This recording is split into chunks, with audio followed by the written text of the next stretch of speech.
इनकलाबी के साथ मैं हूं शाहिद नज़ीर चौधरी। दोस्तों, मोहब्बत की बहुत सारी कहानियां ऐसी होती हैं जो लगती तो फिल्मी दुनिया की कहानियां हैं, लेकिन जब हकीकत में ऐसी कहानियां जन्म लेती हैं तो फिर ज़िंदगी में बड़े अनहोने वाक़यात भी होते हैं और कुछ अधूरी कहानियां रह जाती हैं, जैसे कि देव आनंद और सुरैया की।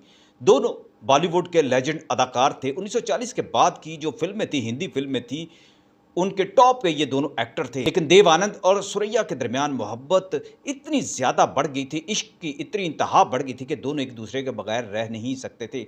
एक मुसलमान और दूसरा हिंदू, दोनों के दरमियान मोहब्बत की जो कहानी थी, दरअसल ऐसे शुरू हुई थी कि एक फ़िल्म की शूटिंग के दौरान कश्ती से फिसलकर सुरैया दरिया में डूबने लगी थी कि देव आनंद, जो अभी फ़िल्मों के अंदर नए-नए आए थे, उन्होंने उनकी जान बचाई और फिर सुरैया उनकी मोहब्बत बन गई, क्रश बन गई और सुरैया को देव आनंद से ज़्यादा कोई मर्द अच्छा नहीं लगता था। सुरैया अपने दौर की बहुत बड़ी टॉप सिंगर भी थी।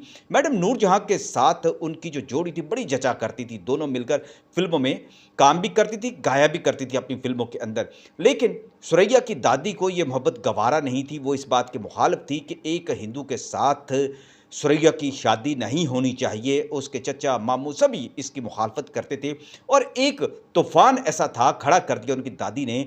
दिलीप कुमार से कहा गया और बहुत सारे ऐसे जो मूसीकार थे, नौशाद अहमद साहब से भी ये बात की गई। कई ऐसे रिश्ते भी तलाश किए गए कि किसी तरह सुरैया को किसी के रिश्ते में परो दिया जाए, तो ये खामोश हो जाए। लेकिन सुरैया को कंट्रोल करना बड़ा मुश्किल था।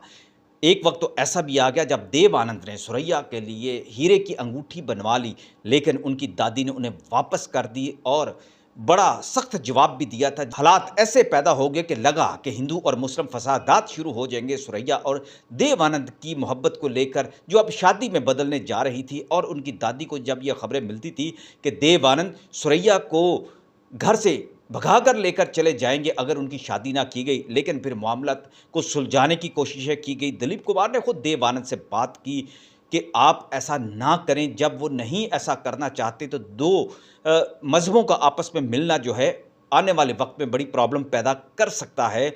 सुरैया के जो घर वाले हैं वो रिजिड हैं, वो इस बात को नहीं मानते। हाँ, देव आनंद ने दिलीप कुमार की इस बात को मुकम्मल तौर पर रद्द कर दिया था और दोनों के दरमियान काफ़ी तल्ख़ कलामी भी हुई थी। सुरैया को फिर दिलीप कुमार से नफ़रत भी हो गई थी और एक फ़िल्म के दौरान उन्होंने दिलीप कुमार के साथ बड़ा सख्त रवैया रखा था और उन पर एक इल्ज़ाम भी घिनौना लगा दिया था। और उसके पीछे भी दरअसल यही कहानी थी कि दिलीप कुमार ने सुरैया को समझाया था कि वो देव आनंद से शादी का जो एक ख्वाब देख रही हैं, उसको ख़त्म कर दें, क्योंकि ये बहुत बड़ी जो है जंग बनती जा रही है। क्योंकि सुरैया की दादी ने बहुत सारे मौसीकारों को और अदाकारों को अपना हम ख़्याल बना लिया था और ये मामला बिगड़ता चला गया। फिर एक वक़्त आया कि जब देव आनंद ने फिर फ़ैसला कर लिया कि हाँ, उन्हें शादी नहीं करनी चाहिए। लेकिन सुरैया को ये बात समझ नहीं आती थी। वो देव आनंद के पास चली गई और उन्हें ताना दिया कि मैं तो औरत होकर भी मैदान में खड़ी हूँ और अपनी दादी के ज़ुल्म और सितम को सह रही हूँ, उनके इनकार को सह रही हूँ, हर तरह की मुखालफत को मैं सह रही हूँ। मैं फ़िल्में छोड़ दूँगी, लेकिन मुझे तुम अपना लो।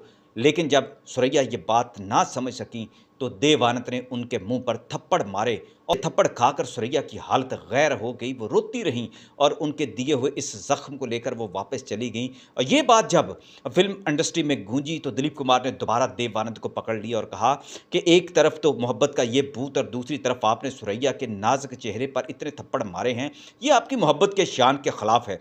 दिली देव आनंद खुद एक बड़े दलेर इंसान थे, लेकिन इंतहाई हमदर्द और बड़ी मोहब्बत करने वाले, बड़े महीन और नरम मिजाज इंसान भी थे। वो तो खुद हुक्मरानों से टकरा जाया करते थे, डरते नहीं थे किसी से।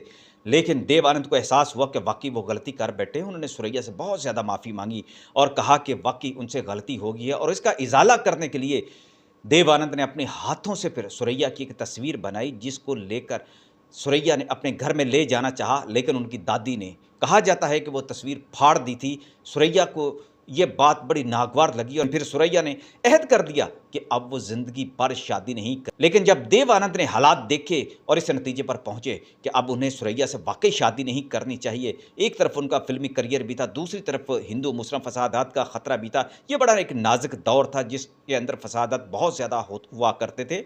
तो देव आनंद ने समझदारी से काम लिया और सिर्फ कहते हैं कि चंद घंटों के अंदर अंदर उन्होंने अपनी फिल्म की एक्ट्रेस के साथ शादी कर दी। चंद घंटों के अंदर जब ये शादी हुई, सुरैया को भी पता चल गया और सुरैया ने कई दिनों तक फिल्मी दुनिया का रुख न किया, स्टूडियो में नहीं गई और फिर सारी ज़िंदगी उन्होंने ये अहद निभाया।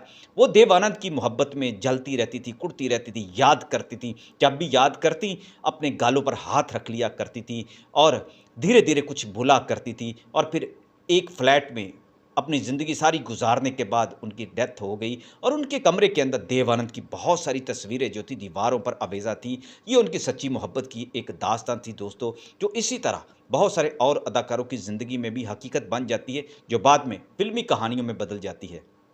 और इंडिया का सारा मीडिया आज भी देव आनंद और सुरैया की मोहब्बत को नहीं भूला और उनके वाक़यात खोज खोज कर डिस्कस करता रहता है, सामने लाता रहता है और यही शायद वजह है और ये अदाकार कभी भुलाए नहीं जा सकते। हालांकि 70-80 साल हो चुके हैं इस दास्तान को, लेकिन इंडियन मीडिया के अंदर, डिजिटल मीडिया के अंदर, सोशल मीडिया के अंदर आज भी उनकी मोहब्बत की ये दास्तानें तरोताज़ा हैं और आए दिन इनके बारे में कोई ना कोई ऐसी बात करके दुनिया को बता दिया जाता है कि सच्ची मोहब्बत करने वाली एक सुरैया ने देव आनंद पर अपनी सारी ज़िंदगी कुर्बान कर दी थी और थप्पड़ खाकर